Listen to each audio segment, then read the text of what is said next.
नमस्कार, मी वृषाली कदम. जय महाराष्ट्राच्या coffee with Kadam या खास कार्यक्रमामध्ये आपल्या सगळ्यांचं स्वागत आहे. आज कॉफीमध्ये जी असामी आलेली आहे ती देखील खास आहे, कारण खरं तर शेतकरी संघटनेपासून त्यांचा लढा सुरू झाला. शेतकरी संघटनेमधून त्यांनी निवडणूक देखील लढली, त्यानंतर अपक्ष म्हणून ते उभे राहिले आणि त्यानंतर भारतीय जनता पक्षाच्या चिन्हावर आणि पक्षाच्या वतीनं ते उभे राहिले आणि आमदार म्हणून निवडून आले. उत्तर कराड या मतदारसंघामध्ये त्यांचा विजय झाला. खरं तर उत्तर कराड हा मतदारसंघ जो आहे तो यशवंतराव चव्हाणांचा मतदारसंघ आहे, त्यामुळे या मतदारसंघाचं प्रतिनिधित्व करण्याची संधी मिळणं ही देखील तितकीच महत्त्वाची अशी बाब आहे. आपण ओळखलं असेल, आपल्यासोबत मनोज घोरपडे जी आहेत. खूप खूप स्वागत आपलं जय महाराष्ट्रमध्ये मनोज घोरपडे जी. मनोजजी, खरं तर फार कमी वेळामध्ये इतका भरघोस निधी मतदारसंघाला मिळवून देणारे तुम्ही असे आमदार ठरलेले आहात की जो टॉकिंग पॉइंट झालेला आहे. खरं तर अपक्ष म्हणून आपण लढला, त्याआधी आपण शेतकरी चळवळीमधून संघटनेमधून पुढे आलेले होतात, तेव्हा सुद्धा आपण एकदा प्रयास केलेला. पण यावेळी भाजपची साथ मिळाली आणि तुमची गाडी जी सुसाट, मला असं वाटतं, वेग त्या गाडीनं पकडलेला आहे की ज्याचा सगळ्यात जास्त फायदा हा उत्तर कराड मतदारसंघाला झालेला आहे. तर कधी आता अधिवेशन सुरू झालेलं आहे, तर कधी असं होतं का की सगळ्यात निधी उत्तर कराडला कसा चाललाय? माझी मित्रमंडळी विधानसभेतले सुद्धा बरेच जण बोलत असतात की फार चांगल्या पद्धतीनं तुम्ही कराड उत्तर विधानसभा मतदारसंघामध्ये निधी आणताय. थोडंसं आम्हाला पण त्यामध्ये सांगत जावं, म्हणजे आम्ही पण तुमच्याबरोबर येत जाऊ. परंतु खरं सांगायचं झालं तर आज केंद्रामध्ये भारतीय जनता पार्टीचं सरकार आदरणीय मोदीजींच्या नेतृत्वाखाली आहे. त्याच पद्धतीनं महाराष्ट्रामध्ये आपल्या राज्याचे मुख्यमंत्री आदरणीय देवेंद्रजी फडणवीस साहेब यांच्या माध्यमातून केंद्र सरकार आणि राज्य सरकारच्या माध्यमातून खरं तर मागच्या 1.5 वर्षामध्ये फार मोठ्या प्रमाणावर मला निधी आणता आला. आणि त्यामध्ये सरकारमधील सर्व जे काही घटक पक्ष असतील, त्याच पद्धतीनं आमच्या महायुतीचे सर्व मंत्री यांचंसुद्धा फार मोठं सहकार्य या ठिकाणी लाभलेलं आहे. मग त्यामध्ये शेतीच्या पाण्याचे विषय आहेत, त्याच पद्धतीनं रस्त्यांचे विषय आहेत आणि अगदी आदरणीय नितीनजी गडकरी साहेबांच्या माध्यमातून सुद्धा उंब्रजला आम्हाला सेगमेंटल ब्रिजला जवळपास 125 कोटी रुपये मिळाले. असे सर्व केंद्र आणि राज्य शासनाच्या माध्यमातून अतिशय चांगल्या पद्धतीनं या ठिकाणी खऱ्या अर्थानं निधी आणता आला. 5 टर्म आमदार असलेल्या, माजी सहकार मंत्री असलेल्या बाळासाहेब पाटील यांचा तुम्ही पराभव केलात. मला असं वाटतं की हे एक मोठं चॅलेंज होतं आणि कसं काय हे शक्य झालं? वाटलेलं की आपण जिंकून येऊ आणि 5 टर्म राहिलेले माजी मंत्री असलेले, सहकार या विभागात काम करून त्यांनी काही निर्णय घेतलेले, असं असताना देखील कराडची जनता जी आहे, उत्तर कराडची, ती तुमच्या मागे उभी राहिली. तर ह्याच्या मागचं गमक काय होतं? खरं तर मी जवळपास 2012 पासून राजकारणामध्ये, समाजकारणामध्ये ताकदीनं काम करायला सुरुवात केली आणि मागच्या काळामध्ये एक फार मोठा बॅकलॉग त्या ठिकाणी तयार झालेला होता की कोणत्याही कार्यकर्त्याला, छोट्या किंवा तिथल्या सर्वसामान्य नागरिकांना ह्यांचा डायरेक्ट अप्रोच होत नव्हता. आणि ही गोष्ट आम्ही ओळखली आणि त्या माध्यमातून प्रत्येक गावामध्ये जाऊन त्या ठिकाणी जे छोटे कार्यकर्ते आहेत, डायरेक्ट लोकांशी कॉन्व्हर्सेशन केलं आणि त्या माध्यमातून एक संघटन तयार केलं. आणि या संघटनाच्या माध्यमातून आज जर आपण बघितलं तर बऱ्याचशा गावामध्ये आम्ही ज्या वेळेला सुरुवात केली त्यावेळेचे काही कार्यकर्ते माझे सरपंच आहेत, काही उपसरपंच आहेत, काही सोसायटीला चेअरमन आहेत आणि एक अतिशय चांगल्या पद्धतीचं संघटन बांधता आलं.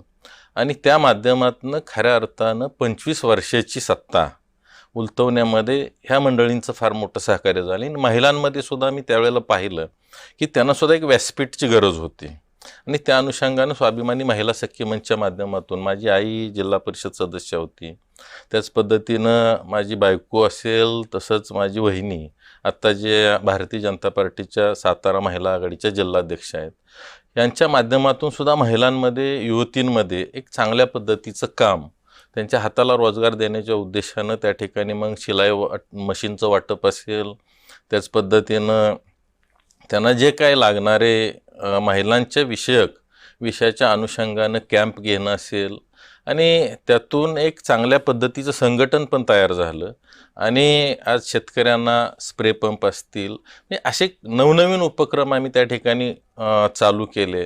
मुलींना सायकल वाटप हे अशा माध्यमातून एक चांगल्या पद्धतीचं संघटन त्या ठिकाणी उभं करता आलं आणि खऱ्या अर्थानं 25 वर्षाची सत्ता या ठिकाणी आम्हाला हस्तगत करण्यामध्ये जे यश आलं त्यामध्ये हा सर्वच घटकांचा फार मोठा वाटा आहे. खरं तर सातारा, कराड या भागामध्ये राजकारणी भरपूर आहेत. तिथे आपला निभाव लागेल असं वाटलं होतं? 100% मला 2024च्या इलेक्शनला ज्या वेळेला मतदान झालं अतिशय मी बिनधास्त होतो की मला माहीत होतं मी 40 ते 50 हजार मताच्या लीडनं निवडून येणार आहे. कारण मतदारसंघामध्ये सलग 12-13 वर्ष जरी त्या ठिकाणी पराजय झाला तरी आम्ही त्याच दिवसापासून पुन्हा सुरुवात करत होतो आणि त्या अनुषंगानं ह्यावेळेला मला कॉन्फिडन्स होता की आपण चांगल्या मताधिक्यानं निवडून येऊ. मागच्या शासनाने केलेलं काम त्यामध्ये पाठीशी होतं. त्याच पद्धतीनं आत्ता आमदार झाल्यानंतर जवळपास मी मागच्या 2.5 वर्षामध्ये 1,500 कोटी रुपयांचा निधी मतदारसंघासाठी खेचून आणलेला आहे आणि आमचं टार्गेट आहे की ह्या 5 वर्षामध्ये 5,000 कोटी रुपये या ठिकाणी मतदारसंघामध्ये 5,000 कोटी रुपयांची कामं आपल्याला करायची आहेत आणि जो काय बॅकलॉग आहे ह्या बॅकलॉगला आम्ही संधी समजतो आणि ह्या बॅकलॉगचा संधीच्या या ठिकाणी निधी आणून त्याचं संधीमध्ये रूपांतर करण्याचं काम येणारे मी 5 वर्षामध्ये करतोय. त्यामुळे मला खात्री आहे की 100% की येणाऱ्या काळामध्ये सुद्धा कराड उत्तरची जनता ही कायम मला सहकार्य करेल, साथ देईल. चला, असा तुम्ही विश्वास व्यक्त करताय, पण कराड उत्तर हा मतदारसंघ म्हणून जर पाहिला तर त्याच्यामध्ये कराड आहे, खटाव आहे, सातारा आहे, कोरेगाव आहे. या 4 तालुक्यामध्ये हा विभागलेला आहे. त्यामुळे याच्यामध्ये समन्वय तुम्ही कसा साधता? कारण असा एकटाकी असा मतदारसंघ आहे असं म्हणता येत नाही, तर तो विखुरलेला आहे बऱ्यापैकी. कराड उत्तर विधानसभा मतदारसंघामध्ये जवळपास 200 गावं आहेत. परंतु माझी पहिल्यापासून काम करण्याची पद्धत आहे की प्रत्येक गावामध्ये आपण ज्या ठिकाणी जाऊ त्या ठिकाणच्या समस्या असतील, काय लोकांच्या अडचणी असतील, ऑन दी स्पॉट तिथंच आमचा जनता दरबार सुरू होतो आणि तिथून संबंधित अधिकारी असतील आणि संबंधितांना काय कामं असतील त्या अनुषंगानं तिथूनच ते काम करण्याचा माझा जास्तीत जास्त प्रयत्न असतो. त्याच पद्धतीनं आज सातारा तालुका, कोरेगाव, खटाव, कराड या 4ही तालुक्यामध्ये मी आमदार झाल्यापासून प्रत्येक महिन्याला जनता दरबार लावतोय आणि त्या माध्यमातून त्या विभागातील लोकांची कामं हे अतिशय चांगल्या पद्धतीनं होतात. लोकांशी डायरेक्ट ॲप्रोच राहतो, डायरेक्ट संपर्क राहतो. फक्त मंगळवारी या दिवशी मी मुंबईला येत असतो. फार काम असेल तर बुधवार, अदरवाईज इतर राहिलेले दिवस हे अधिकारी मंडळींच्या मीटिंग्ज असतील किंवा कार्यकर्ते किंवा लोकांचे काय कार्यक्रम असतील यामुळं डे टू डे ह्या 200 गावामध्ये डायरेक्ट संपर्क मी त्या ठिकाणी ठेवत असतो.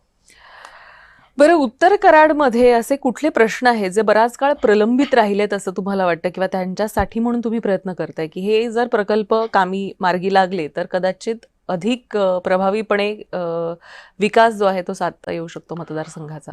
बेसिकली कराड उत्तरमध्ये एक फार वर्षापासून म्हणजे असं म्हणा की 1997ला हनबरवाडी धनगरवाडी योजनेला प्रशासकीय मान्यता मिळालेली होती आणि जवळपास 30 वर्ष ह्या योजनेचा फक्त प्रचारामध्ये फार मोठ्या प्रमाणावर वापर होत होता आणि ही गोष्ट ओळखून ज्यावेळेला 2014ला भारतीय जनता पार्टी युतीचं सरकार आलं आणि त्यावेळेपासून आम्ही या योजनेला गती देण्यासाठी संबंधित मिनिस्टर असतील, आमच्या भारतीय जनता पार्टीचे नेते यांच्याशी रेग्युलर फॉलोअप घेत राहिलो आणि त्या माध्यमातून हनबरवाडी योजनेचा पहिला टप्पा 2024च्या अगोदर चालू झाला.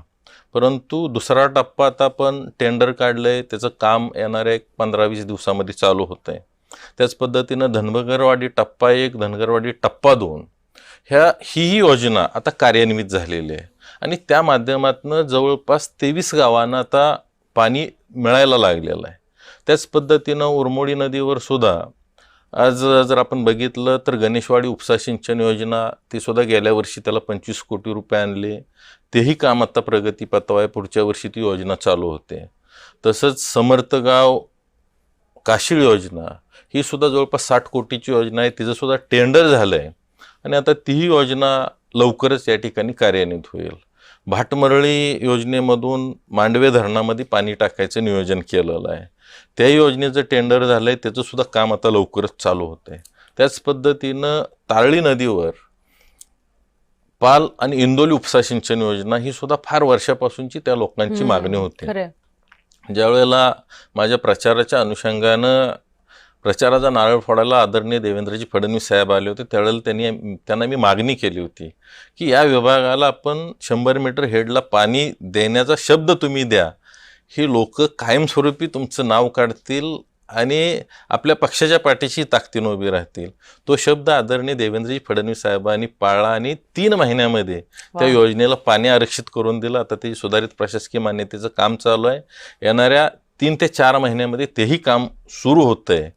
आजच या ठिकाणी मी लक्षवेधी लावली होती आणि त्या अनुषंगानं कोरेगाव तालुक्यातील 10 गावं आणि कराड तालुक्यातील 4 गावं असं जवळपास 14 गावांचा प्रश्न या ठिकाणी पाण्याचं आरक्षण करणं आणि त्या गावांना पाणी देणं, ह्या पद्धतीनं आज विखे पाटील साहेबांनी त्या ठिकाणी उत्तरामध्ये आम्हाला आश्वस्त केलं की तुम्हाला मी पाणी देतोय. त्यानंतर संबंधित अधिकाऱ्यांची बैठक झाली, मीटिंग झाली आणि मला खात्री आहे की ह्या 14 गावांना पाणी मिळाल्यानंतर माझ्या मतदारसंघातील सर्वच्या सर्व गावे हे पाण्याखाली येत आहेत आणि कायमस्वरूपी दुष्काळमुक्त होत आहेत. त्याच पद्धतीनं शामगाव, त्याच राजाचं कुर्लं ही सुद्धा टेंबू योजनेतला एक भाग आहे आणि तीही योजना आता चांगल्या पद्धतीनं मार्गस्थ झालेली आहे. तिचं सुद्धा सर्वेक्षण झालंय, पाणी आरक्षित झालंय. म्हासुरण्याला ढाणेवाडी योजनेमधून टेंबूचं पाणी देतोय. म्हणजे जवळपास 74 गावांना या ठिकाणी या वेगवेगळ्या योजनांच्या माध्यमातून आम्ही ह्या 1.5 वर्षामध्ये पाणी, काही ठिकाणी पाणी चालू झालंय, काही ठिकाणी काम चालू आहे, काही ठिकाणी टेंडरमध्ये आहे, काही ठिकाणी अशा पद्धतीनं सर्वच्या सर्व गावं हे 100% दुष्काळमुक्त होत आहेत. अशा अनेक योजना ज्या पाईपलाईनमध्ये आहेत किंवा आता होऊ घातलेल्या आहेत असं तुम्ही म्हणताय, पण गेल्या 2 वर्षांमध्ये अशा कोणते असे उपक्रम होते की जे केल्याचं समाधान वाटतं? त्यामध्ये हनबरवाडी टप्पा 1 योजना चालू झाली, धनगरवाडी टप्पा 1, टप्पा 2 ह्या दोन्ही योजना चालू झाल्यात. त्याच पद्धतीनं तारळीचा जो कोपर्डी लिंक कॅनॉल आहे, 2023 साली फार मोठ्या प्रमाणावर दुष्काळी परिस्थिती होती आणि त्यावेळेला फक्त तारळी धरणामध्ये पाणी शिल्लक होतं. त्यावेळेच्या तत्कालीन सरकारकडून आम्ही प्रयत्न करून तो तारळी लिंक कॅनॉल जोडला आणि कराड तालुक्याचा पूर्व भागाला त्या दुष्काळी परिस्थितीमध्ये पाणी दिलं आणि त्यामध्ये त्या वर्षीचा दुष्काळ सोपा झाला, शेतकऱ्यांची पिकं वाचली. त्याच पद्धतीनं बऱ्याच वर्षापासून उंब्रज ह्या ठिकाणी सेगमेंटल ब्रिज व्हावी मागणी होती. पहिल्या अधिवेशनामध्ये नागपूरला आदरणीय नितीनजी गडकरी साहेबांनी मी भेटलो आणि त्यांना तिथं का गरज आहे ती त्यांना पटवून दिली आणि त्या माध्यमातून त्यांनी सुद्धा मान्य केलं की त्या ठिकाणी सेगमेंटल ब्रिज द्यायचा. 125 कोटी रुपयांचा निधी त्या ठिकाणी आम्हाला त्यांनी मंजूर करून दिला. त्याचं आता टेंडर झालं आहे. येणाऱ्या 15 ते 20 दिवसामध्ये त्या सेगमेंटल ब्रिजचं काम त्या ठिकाणी सुरू होतं आहे. अशाच पद्धतीनं उरमोडी नदीवरील 4ही योजना आता मार्गस्थ झालेल्या आहेत.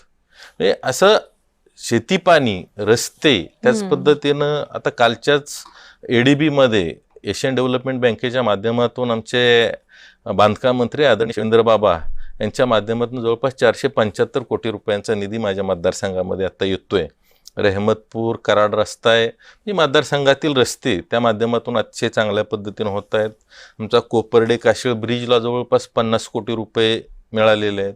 म्हणजे रस्ते, पाणी, शेती पाणी यावर अतिशय चांगल्या पद्धतीचं काम आम्ही करतोय. पानंद रस्त्यामध्ये सुद्धा अतिशय चांगल्या पद्धतीचं काम कराड उत्तर विधानसभा मतदारसंघामध्ये झालेलं आपल्याला पाहायला मिळतंय आणि हे झालेलं काम बघून 100% एक समाधान वाटतंय.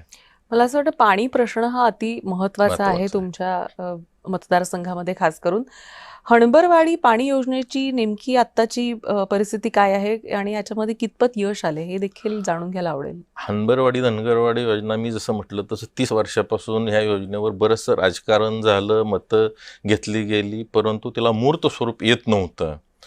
हनबरवाडीचा टप्पा 1 2024 मध्ये सुरू झाला. आता टप्पा 2 साठी लागणारी सुधारित प्रशासकीय मान्यता जवळपास 310 कोटीची त्या ठिकाणी आम्ही घेतली. आता टप्पा 2चं टेंडर निघालं आहे, टप्पा 2चं काम चालू होतं आहे. त्याच पद्धतीनं धनगरवाडी योजनेसाठी सुद्धा मोठ्या प्रमाणावर आम्ही निधी आणला. आता धनगरवाडी टप्पा 1 टप्पा 2 पूर्ण झाल्यात आणि ह्या वर्षीच्या उन्हाळ्यामध्ये अतिशय चांगल्या पद्धतीनं त्या भागाचा कायमस्वरूपीचा दुष्काळ मिटवण्यामध्ये या योजनेच्या माध्यमातून आम्हाला चांगल्या पद्धतीनं यश आलं आहे. तारळी प्रकल्पाबद्दल देखील जाणून घ्यायला आवडेल, कारण त्यातून शेतकऱ्यांना पाणी देण्याचं नियोजन कसं केलं जातं हे देखील महत्त्वाचं आहे, की केवळ पाणी आलं आणि त्याचा नियोजन जर व्यवस्थित नसेल तर आहे ते पाणी बराच काळ आपल्याला लोकांपर्यंत पोहोचवता येत नाही. पाणी आलं आणि गेलं असं होता कामा नये. तर त्याच्या नियोजनावर पण मला असं वाटतं भर देणं आवश्यक आहे, खास करून ड्राऊट प्रोन ज्याला आपण म्हणतो. खरं तर तारळी धरणाची आत्ता अशी परिस्थिती आहे की फार मोठ्या प्रमाणावर त्याला लिकेजेस आहेत आणि ते लिकेजेस काढण्याच्या दृष्टिकोनातून आत्ता त्याची तरतूद ह्या वर्षी सरकारनं केलेली आहे. त्यामुळं येणाऱ्या काळामध्ये तारळी धरणामध्ये, आणि तारळी धरण हे असं आहे की कितीही दुष्काळ पडला तरी त्यातला कॅचमेंट एरिया चांगला असल्यामुळं पाणी मोठ्या प्रमाणावर येत असते आणि त्याला इतर कोणतेही कॅनॉल नाहीत. फक्त आता त्याच्यावरच्या LI स्कीम जर सोडल्या तर एकमेव कोपर्डी लिंक कॅनॉल आहे त्याला, आणि तो सर्व कॅनॉल हा कोरेगाव आणि कराडमधून पुढं सांगली जिल्ह्यामध्ये जात असतो. आणि ह्या कॅनॉलला पाणी 8 महिने जर राहिलं तर ह्या कराड भागाचा त्या माध्यमातून सिंचनाचा पिण्याच्या पाण्याचा प्रश्न चांगल्या पद्धतीनं मिटत असतोय आणि त्याचं नियोजन अधिकारी अतिशय चांगल्या पद्धतीनं करतायत.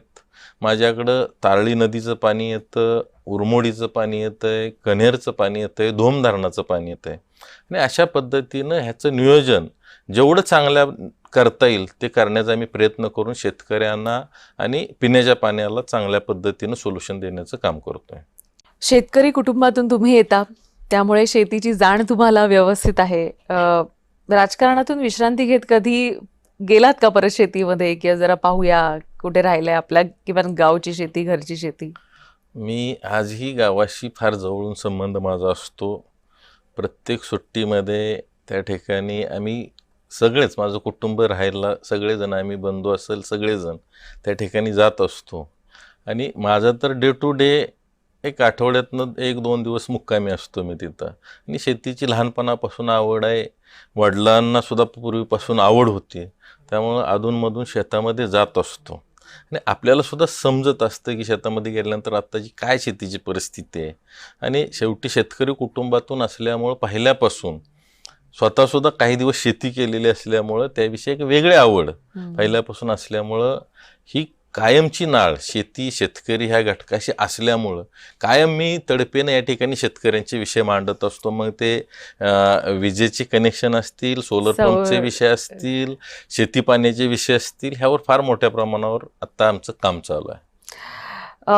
अजून अशी कोणती विकास कामं आहेत की जी उत्तर कराड मतदारसंघाच्या विकासाचं एक विजनच बदलू शकतील असं तुम्हाला वाटतं? तेवढी कपॅसिटी आहे त्यांची?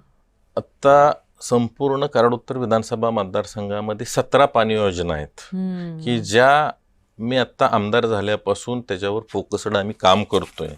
आणि त्या माध्यमातून ज्या वेळेला ह्या 17च्या 17 पाणी योजना पूर्ण होतील त्यावेळेला 200 गावामधील जवळपास 195 गावं हे 100% शेतीचं पाणी पिण्याच्या पाण्यानं परिपूर्ण अशी होतील.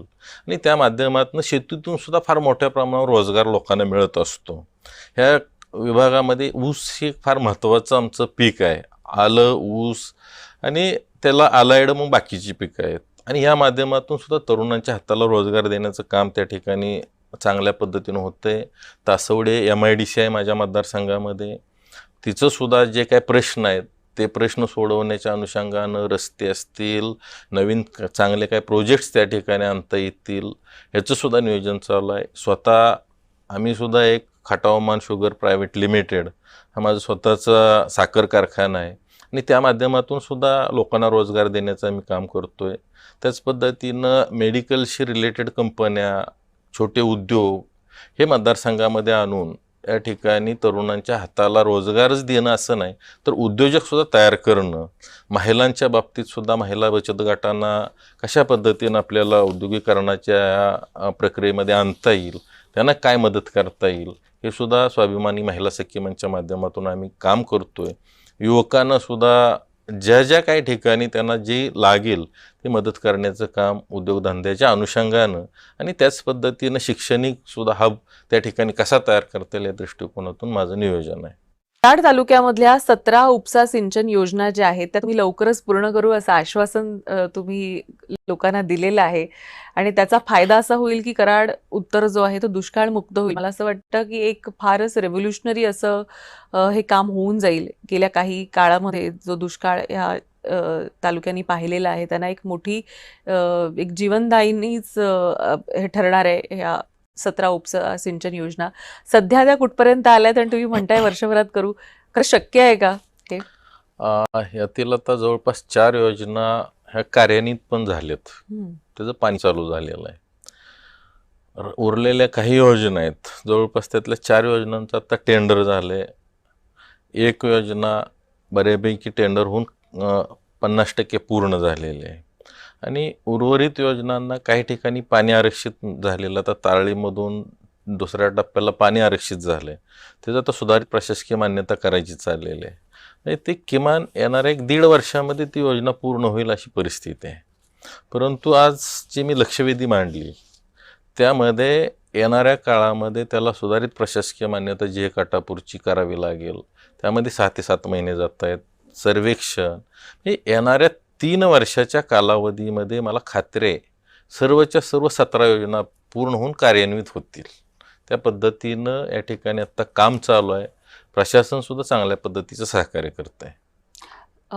पण बऱ्याचदा असं पाहिलं जातं की अशा पद्धतीमध्ये फाईल पुढे जाण्यासाठी बराच विलंब होतो आणि ॲक्च्युअल योजना कार्यान्वित होण्यासाठी म्हणून विलंब हा किंवा त्याला वेळ जात असतो. तर हा जो पिरियड आहे तो कमी व्हावा यासाठी म्हणून काय करताय? मी त्यासाठी माझी काही माणसं हा. ही कंटिन्यू त्यामागे फॉलोअप घेत असतात.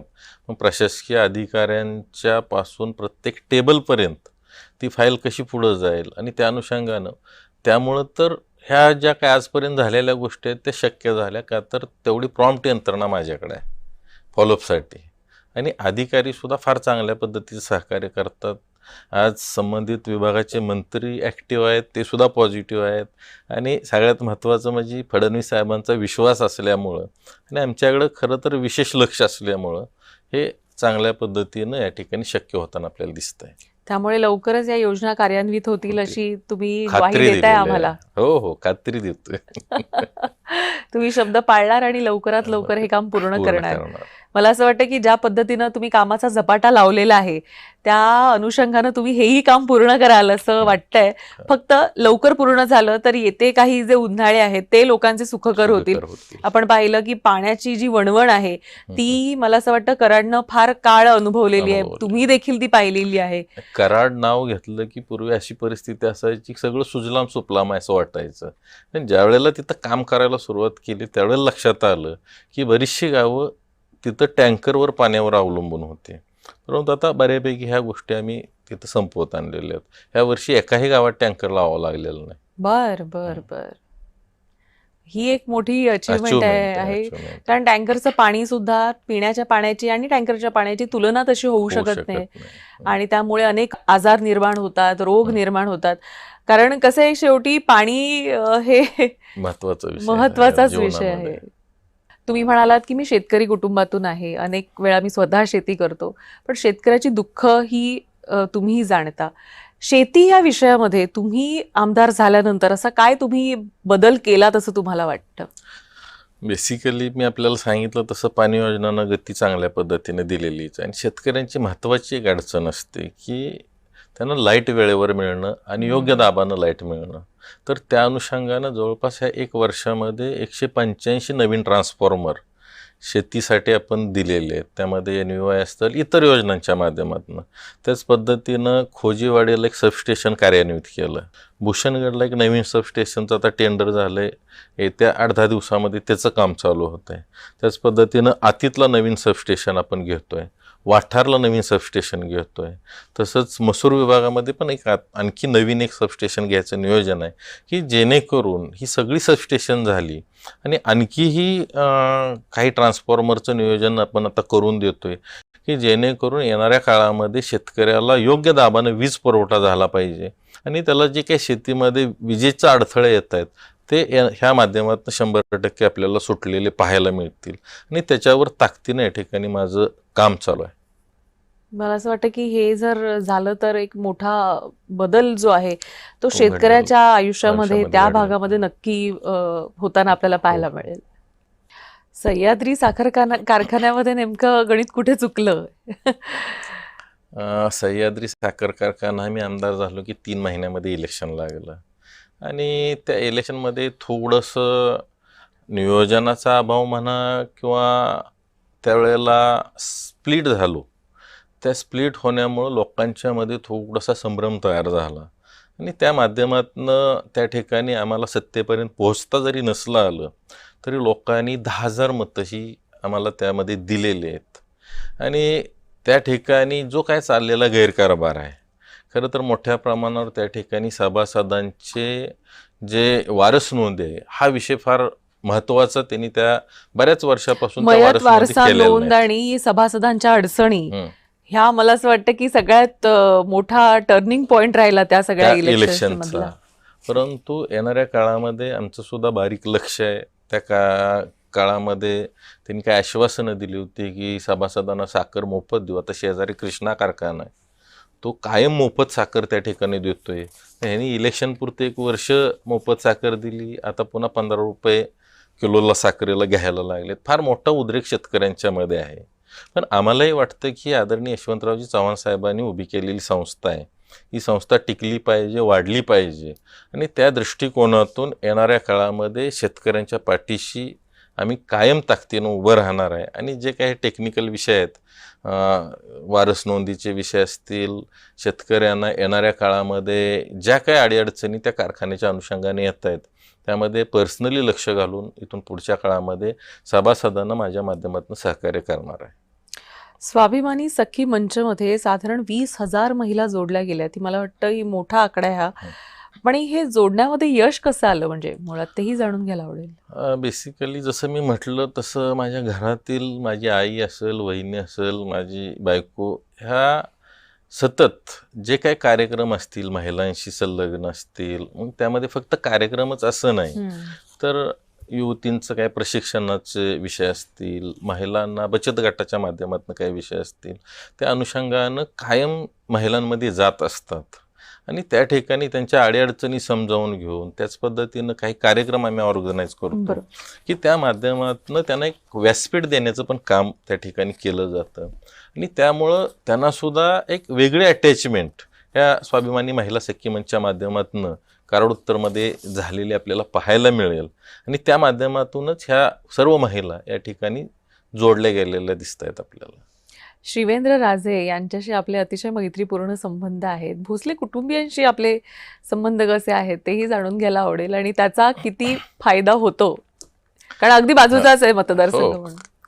तसं शिवेंद्र बाबा आणि मी एकाच तालुक्यातले आहोत आणि कायमच मी आमदार व्हायच्या अगोदर आणि नंतर सुद्धा आदरणीय उदयन महाराज असतील, शिवेंद्र बाबा असतील यांचं सहकार्य चांगल्या पद्धतीनं आम्हाला त्या ठिकाणी लाभलेलं आहे आणि सातारा जिल्ह्यामध्ये भारतीय जनता पार्टीचे सर्वच्या सर्व आम्ही नेते मंडळी एकमेकांना अतिशय चांगल्या पद्धतीचं सर्वांचंच सहकार्य त्या ठिकाणी होत असतं. ग्रामविकास मंत्री आदरणीय जयकुमार गोरे भाऊ हे ग्रामविकास मंत्री आहेत, ते सुद्धा आम्हाला चांगल्या पद्धतीने त्या ठिकाणी सहकार्य करतायत आणि शेवटी पार्टी जर वाढायची असेल तर आपल्याला एकमेकाला सहकार्य करणं आणि त्या दृष्टिकोनातून चांगल्या पद्धतीचं सहकार्य या ठिकाणी ह्या दोन्ही महाराजांचं पण लाभत असतंय. बरं, गुटखा माफियांच्या विरोधामध्ये आपण आवाज उठवलेला होता. विधान सभेमध्ये आपण प्रश्न देखील उपस्थित केलेले होते.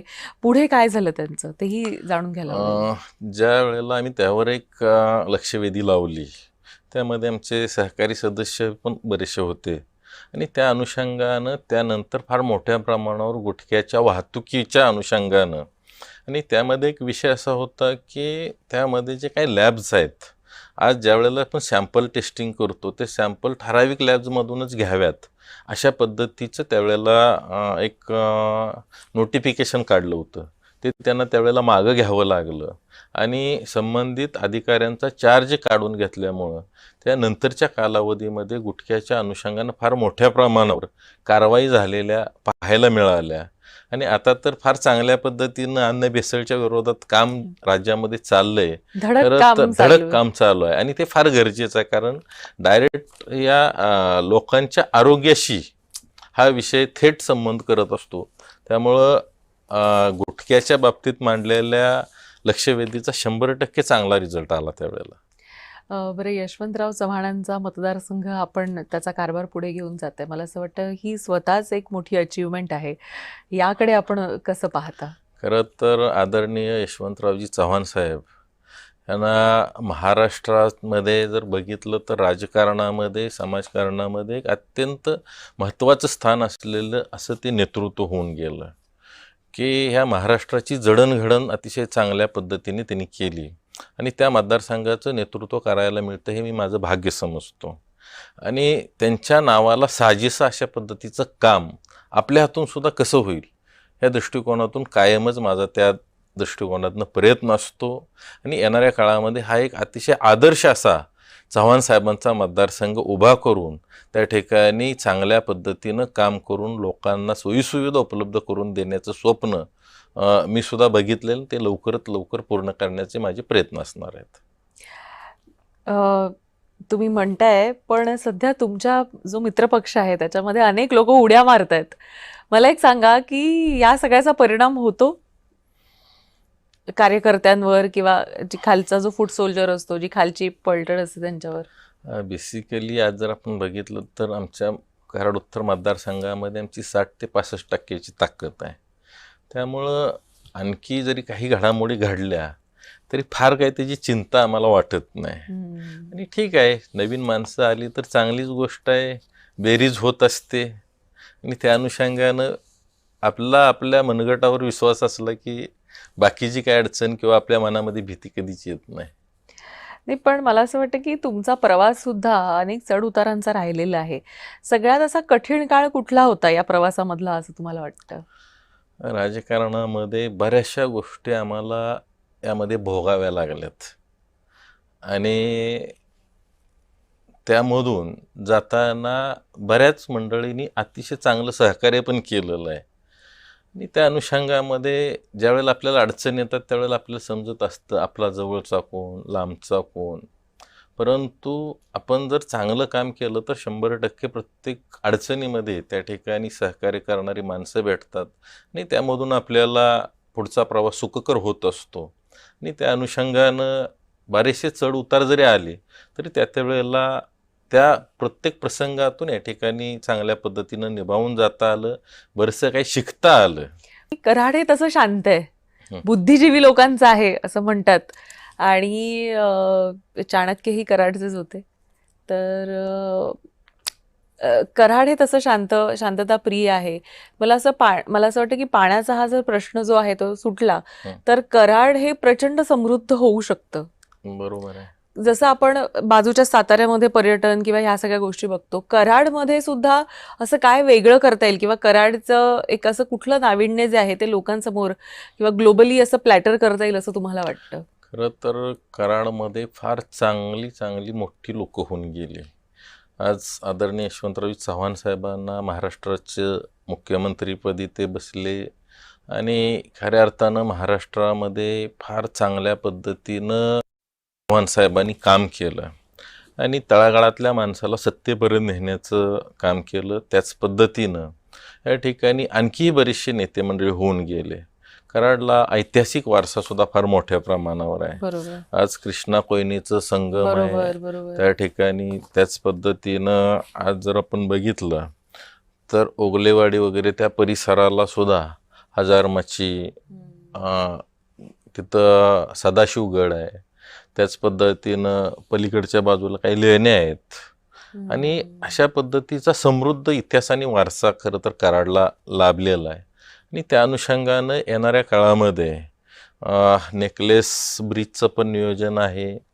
चव्हाण साहेबांच्या समाधीच्या अनुषंगानं सुद्धा त्या ठिकाणी पण काही डेव्हलपमेंट करता येण्यासारखे आहेत. अलीकडं सैदापूर वगैरे विद्यानगर एक अतिशय शैक्षणिक चांगला हब तिथं डेव्हलप झालेला आहे. आणि त्या दृष्टिकोनातून कराड दक्षिणचे आमदार आदरणीय अतुल बाबा आणि आम्ही एकमेकाच्या हातात हात घालून अतिशय चांगल्या पद्धतीचं येणाऱ्या काळामध्ये कराड हे एक राज्याच्या नव्हे तर देशाच्या पटलावर चांगल्या पद्धतीनं चमकेल अशा पद्धतीचं काम आमचं या ठिकाणी चालू आहे आणि येणाऱ्या काळामध्ये ते करू आम्ही. तुम्ही म्हणताय की एक पर्यटनासाठी म्हणून सुद्धा कसं प्रोत्साहन दिलं जाईल, खास करून तुमच्या मतदारसंघाला यासाठी प्रयत्न असतील. मला असं वाटतं अजून काही ज्या गोष्टी आहेत, म्हणजे मला वाटतं खाद्यपद्धती ही देखील वेगळी आहे, वेगळा ढाचा आहे त्याचा. तर त्याबद्दल सुद्धा जाणून घ्यायला आवडेल आणि तुम्हाला काय आवडतं त्यातलं हेही जाणून घ्यायला आवडेल. खरं तर कराडला खाद्य संस्कृती किंवा तिथले रहनसहन बऱ्याचशा गोष्टी ह्या थोड्याशा वेगळ्याच वेगळे आहेत. आहेत खरं.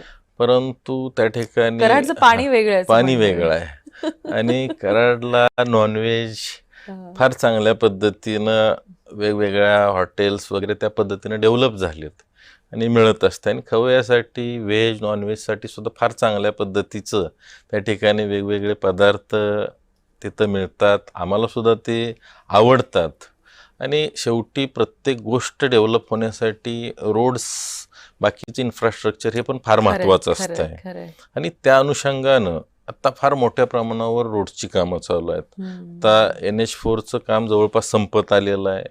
आम्ही आता हा जो काय कराड रहमतपूर रोड म्हणलं तो त्याला पॅरलल एक ॲडिशनल रस्ता त्या ठिकाणी होतोय. पुशेसावळीला जाणारा सातारवरून एक मार्ग आहे. आम्ही आत्ता मांडवे पुशेसावळी एक नवीन घेतोय आणि आत्ताच एक जवळपास 503 कोटीचा पाटण ते पंढरपूर मार्ग तो सुद्धा या कराड उत्तर विधानसभा मतदारसंघातून जातोय. त्यामुळे एक रस्त्याचं जाळं इतकं चांगलं त्या ठिकाणी होतं की प्रत्येक 5व्या मिनिटाला तुम्ही कॉन्क्रीट रोडवर येणाऱ्या काळामध्ये येणार आहे. आणि त्या माध्यमातून ॲटोमॅटिक त्या ठिकाणी चांगल्या पद्धतीची डेव्हलपमेंट उद्योगधंदे यायला त्याची मदत होणार आहे. विकास येईल असं हा विकास येईल. पण आता मला सांगा, भाजपमध्ये तुम्ही स्थिर स्थावर झालात, कसं वाटतं? मुळातच मी बाय बॉर्न भाजपचा आहे. मी 2014ला शेतकरी संघटनेच्या माध्यमातून पहिली निवडणूक लढवली. त्यावेळेला युतीच्या माध्यमातून मतदारसंघ स्वाभिमानी शेतकरी संघटनेला गेला होता. आणि 14 ते 19 फार चांगल्या पद्धतीनं आम्ही भारतीय जनता पार्टीचं त्या ठिकाणी काम केलं. 19ला तो मतदारसंघ शिवसेनेला गेला. नाहीतर एखाद्या वेळेला मी 19लाच त्या ठिकाणी तुम्हाला आमदार दिसलो असतो.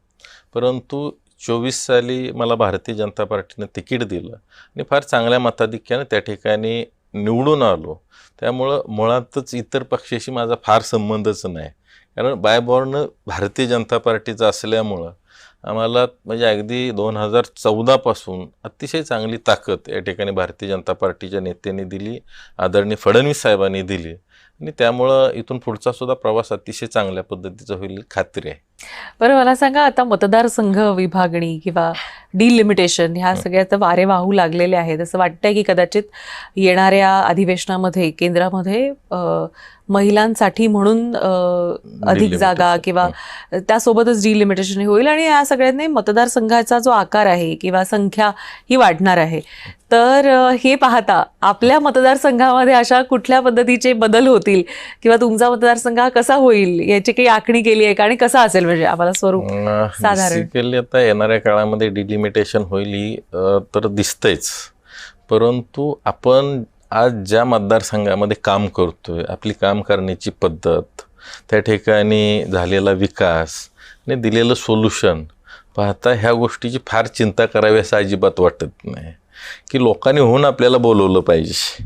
अशा पद्धतीचं काम ह्या 5 वर्षामध्ये आपण करायचं, जेणेकरून येणारा काळसुद्धा 100% चांगला असेल, भवितव्य चांगलं असेल.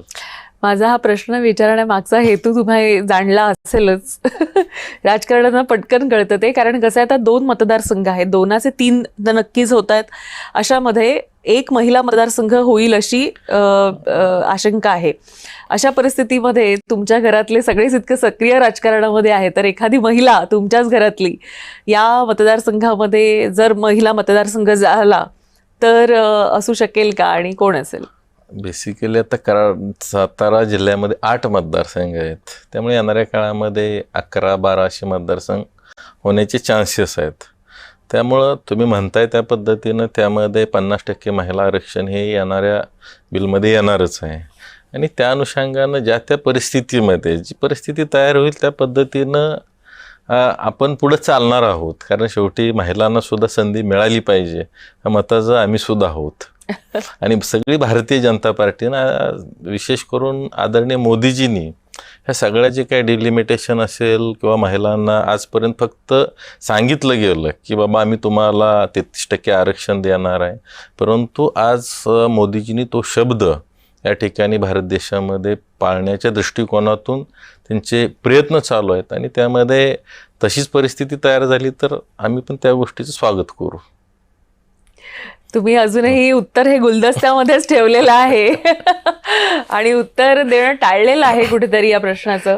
पण आपण अपेक्षा करूया की मला असं वाटतं की सखी मंच असेल किंवा या माध्यमातून फार मोठ्या प्रमाणावर महिलांना जोडण्याचं काम हे गेल्या काही काळामध्ये खास करून तुमच्या परिवारातून झालेलं आहे. त्यामुळे तुमच्या परिवारातलं कोणतरी जर महिला मतदारसंघ झाला तर येईल असं म्हणजे असं आम्हाला थोडंसं जाणवतं. म्हणून मी म्हटलं की चला आपण थेट प्रश्न विचारून बघूया. पण तुम्ही तुर्तास टाळलेला आहे तो प्रश्न. कराडमध्ये तरुणांची संख्या मोठी आहे. तरुणांसाठी म्हणून तुम्ही असा काय संदेश द्याल, आणि खास करून असे तरुण की ज्यांना राजकारणामध्ये यायचं आहे, तरुण आणि तरुणी? खरं तर बऱ्याच वेळा आपण बघतो राजकारणाकडे फार वेगळ्या दिशेनं बघितलं जातं, परंतु आज चांगली माणसं ही सुद्धा राजकारणामध्ये येणं ही काळाची गरज आहे. आणि त्या अनुषंगानं आता तो बदल घडतोय. बरीचशी चांगली मंडळी सुद्धा आज राजकारणाकडे एक चांगल्या दिशेनं बघतायत की शेवटी सत्ता हे या ठिकाणी नवनवीन जे काय आपल्याकडं भविष्यामध्ये ज्या काही सुखसोयी तयार करायच्या असतील, लोकांचं राहणीमान उंचावायचं असेल तर ते एक साधन म्हणून या ठिकाणी खरं तर पाहणं हे फार गरजेचं आहे. आज मी सुद्धा एका शेतकरी कुटुंबातून आलो आहे, परंतु आम्ही एक अटलांटा पॉवर प्रोजेक्ट्स ही माझी फर्म आहे, त्या माध्यमातून सोलर असेल, विंड एनर्जीमध्ये आम्ही आहोत, शुगर फॅक्टरीमध्ये आम्ही आहोत, ट्रेडिंगमध्ये आहोत. आणि अशाच पद्धतीनं युवकांनी सुद्धा स्वतःचा व्यवसाय उद्योगधंदा केला पाहिजे या दृष्टिकोनातून माझा कायमच प्रयत्न असतोय. आणि त्याच पद्धतीनं राजकारणाकडं सुद्धा एक चांगल्या दृष्टिकोनातून बघण्यासाठी चांगल्या माणसांनी, चांगल्या युवकांनी यामध्ये यावं असं मी त्यांना आवाहन करतो. मला एक सांगा की जेव्हा उद्योजक राजकारणाकडे येतो आणि 100% तितका वेळ देत असतो, अशा परिस्थितीमध्ये मला असं वाटतं की विकासाचं एक वेगळं मॉड्यूल सुद्धा, कारण एखादा साखर कारखाना चालवणं, एखादी कंपनी चालवणं आणि हे करत असताना येणारे जे काही ऑब्स्टॅकल्स असतात, त्याच पद्धतीनं विकासाच्या दृष्टीनं सुद्धा जे येणारे ऑब्स्टॅकल्स असतात, तुम्हाला असं वाटतं का की कधी कधी तिकडे जे काही टॅक्टिक्स वापरले जातात तर त्याचा फायदा इथंही राजकारणात होतो? बराचसा उपयोग या ठिकाणी तुम्ही म्हटलं तसं उद्योगधंद्यामध्ये जर आपण त्यामध्ये प्रत्येक गोष्ट फेस केली आणि लायझनिंग स्किल जर आलं तर राजकारणामध्ये त्याचासुद्धा उपयोग फार मोठ्या प्रमाणावर या ठिकाणी आपल्याकडं विकास कामं असतील, बऱ्याचशा ठिकाणी ROW होत असतात, काही रस्त्याची कामं मंजूर करून आणली, काही ठिकाणी लाईटचे विषय असतात. मग त्यामध्ये ह्याचा उपयोग होतो का? तर 100% त्या ठिकाणी उपयोग होतो. आपल्याला त्या माध्यमातून आपल्याला सुद्धा एक अनुभव असतो, त्या अनुभवाचा उपयोग होऊन ती कामं अतिशय जलद गतीनं मार्गी लागण्यासाठी सुद्धा त्याचा उपयोग होत असतो. नवनवीन कामं आणण्यामध्ये सुद्धा फार मोठा उपयोग होत असतो.